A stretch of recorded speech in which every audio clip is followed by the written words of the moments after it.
Istoryang kahadlukan. Bisaya Horror Stories.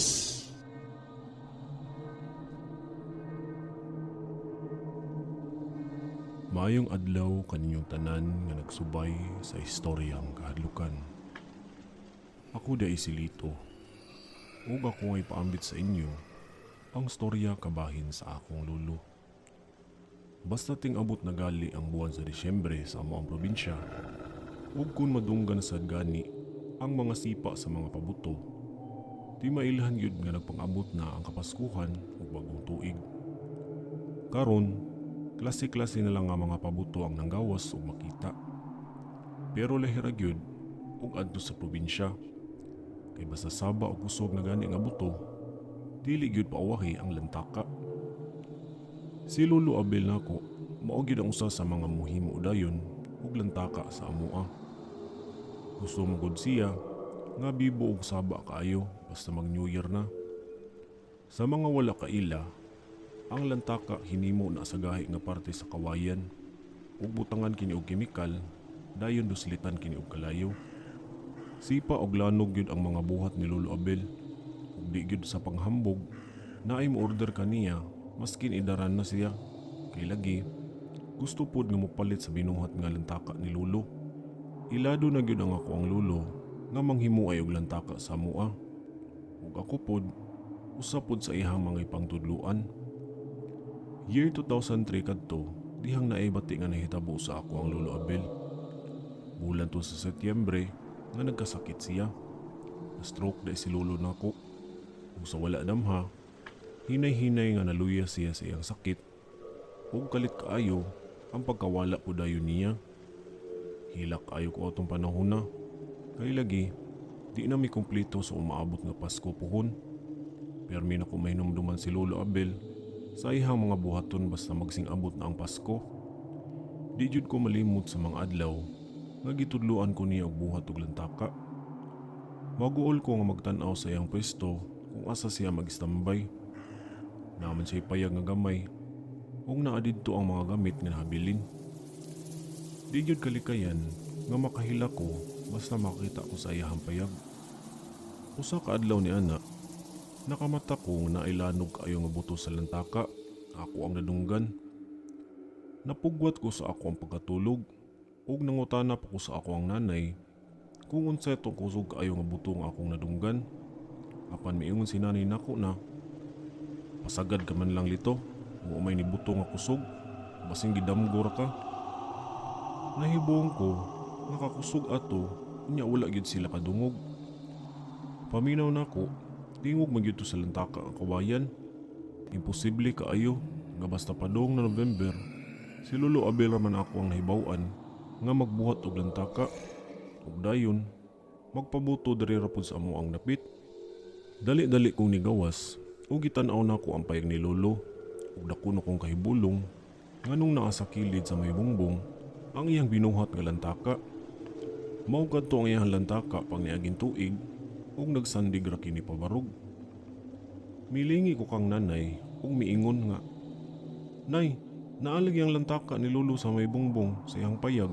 Kisay naghilabot ana, nganong gisandig ra man na sa kilid?" Pangutanan ako kang nanay. "Asa man ba? Pasagad ka man lang nga wala may nagsandig di ang kawayan gud," buong pa ni nanay.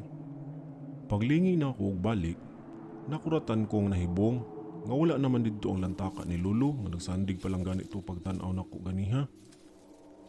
"Lito, may pagmatog kag balik dong, o tabangan ko nimo diri bisan unsa naman la imuhang makita og nadunggan. Tabangi ko diri ana lang be, aron na pud kay pulos," sugo ni nanay. Og wala na lang to nako panumbalinga ang ako ang nakita. Pero nakasiguro jud ko nga ang lantaka to ni Lolo nga ako ang nakitaan sa may payag. Pagkasunod adlaw ni ana, human sa adlaw sa may natay, dito na ko nakabantay nga naay nagsugod na og pabuto og lantaka sa lain-lain nga dapit sa among baryo. Magtinubagay raman gud ug magpakusganay ang mga magbuhat og lantaka.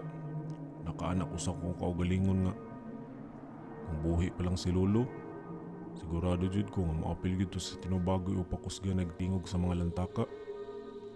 Kalit lang nasud sa akong hunahuna nga moadto ka ako sa payag ni Lolo. ug nisusi ko kay tungod lagi atong lantaka nga akong nakita nga nagsandig sa payag. Mga 3 na kasimana to ang milabay. Nailantaka gibilin si Lolo ug nakasabit kini sa ibabaw nga parte sa tapangko sa atop. Ug didto nako sulod sa payag ni Lolo. Naukayan nako ang mga gipangbuhat sa akong lolo ug nakahinumdum jud ko sa mga adlaw nga makakita ko niya nga nagbuhat sa mga bisan unsa na lang nga makalingawan niya, sama sa pagbuhat og sanggot, mga puluan sa kutsilyo ug sagol-sagol na lang. Napaihang bangkito nga paborito nga iyang lingkuran kung naa siya buhaton. Sa akong pagsulod ug pagtan-aw na gyud sa gamit ni Lolo, kalit lang ko nakadungog ug lihok sa kahoy ug nakalingi ko kung asa dapit ang nagtingog. Milingi ko sa taas sa tapangko sa atop ug didto nakita nako galihok ang lantaka ni Lolo Abel. Aksyon ug panglimbawt akong balhibo dihang pagkakita nako sa lantaka. Mao gid to mismo ang lantaka nga gasandig sa may bungbong. Pero nganong naa naman kini sa may tapangko nakabutang. Lo, ayaw bi ayud ko minuangi taon ha. Mao na li akong nasampit ug sa walay pagduha-duha akong gikuha ang lantaka ug gilimpihan ko kini. Pagkagunit nako sa lantaka, didto gyud nako na feel nga murag naa gyud si Lolo sa ako ang tapad ug namugnaw ang akong likod dihang nakadungog ko og tingog nga niingon kini nga, "Ang pingi na lito ha, ayo na saya eh." Misiga ang ako mata pagkadungog sa tingog ug di jud ko masayop. Ang Lolo Abel gid nga tingog yun. Sa akong kakurat, mikaratil ko og dagan sa walay paglingi-lingi ug nanawag ko ni nanay sa sulod sa amoa ug mistorya ko nga si Lolo naa sa payag. Gitamparos ko ni nanay kay basi na unsa na daw ko. Bungar daw kini sa akong kahago. Maong bisan unsa na lang daw kuno ang ako makita og madunggan. Miana pa ko ni nanay nga, "Naalagi si Lolo nay." Miingon na lang si nanay nako nga, "Ayaw ko kabuang ngilitugod. Kay labad na ba niya akong ulo ha? Wala na si Lolo nimo. Patay na, maong pagpuyo diha." Wala na ko mobalik sa payag, sukad atong pagkadungog nako sa tingog ni Lolo. Fast forward, tunga-tunga na to sa ikatulong semana sa Nobyembre. Naay mga dili taga-amoa nga nikalit lang og abot sa amoang balay. Ug wala man lang ko kahibalo sa ilahang tumong. Nangutana ko nila ug unsay tuyo nila unta. Miana sila nga kuhaon na nila ang lantaka nga gi-order nila.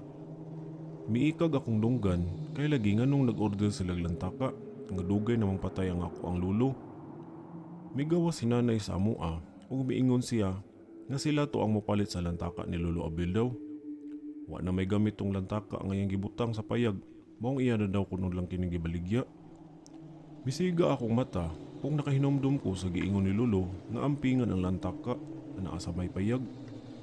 Miingon ko kang nanay nga, "Nay, dili ko musugot nay. Nagkastorya mi ni Lolo na paampingan na niya ang nahabilin na lantaka." Nasuko pag-ayo si nanay sa istorya nako. Ug miingon siya nga wala daw kuno ko'y mahimo. Kay gidil na kini niya sa nangita og lantaka. Lagot jud kaayo ko ato ni nanay. Ug nakita nako nga nagngisi pa siya dihang midawat sa bayad sa lantaka ni Lolo. Nihilak na lang ko kay wala ko'y katungod kay lagi apor ako ug si nanay ang anak. Natapos ang adlaw ato nga nakita na lang nako ang lantaka nga gidala na kini sa naka-order. Naghilak ko sa may gawas sa amoang balay ug nakalingi ko sa payag ni Lolo. Ug dito, nasigi na kog tutok sa payag. Kalit na kong nakita si Lolo Abel. Suko kaayo siya og naong. Nahadlo ko nga gatan-aw ni Lolo. Ug murag suko yun kaayo siya kung anong gikuha ang lantaka sa payag ug niya gibaligya. Namahid ko sa akong luha ug misaka na lang ko sa amoa. Misulod ko sa kwarto ug nagpagkaaron ingnon na lang ko nga wala ko kakita ni Lolo or di kaayo ko mahadlok na pod.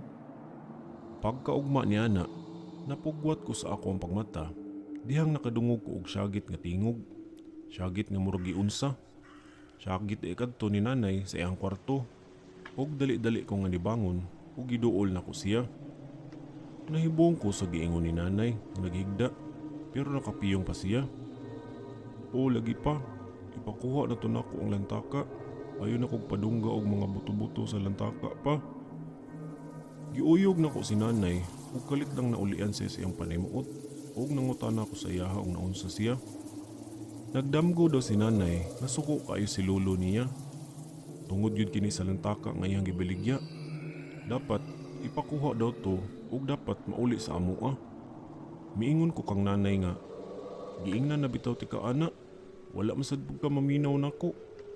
Mao to nga naka-decide si nanay na adtuon ang nagpalit sa lantaka, unya gipauban pud ko. Iya daw kining bawion ug mipasalig nga ilisan lang daw kuno kini og bag-o kay kabilin kini sa iyang amahan. Nabawi ra gyud namo ang lantaka ni lolo sa nakapalit ni ini. Hinuon, wa ra man sad sila masuko ug misugot ra pud nga ilisan lang daw og lain.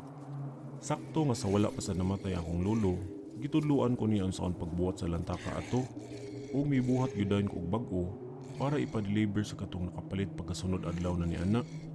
Sukad ato, daghang niabot sa amoa nga ni-order og binuhat na daan nga lantaka ug tungod sa gitudo ni lolo sa akoa, pang sideline kini nako sa nagsing abot nga Pasko o bagong tuig.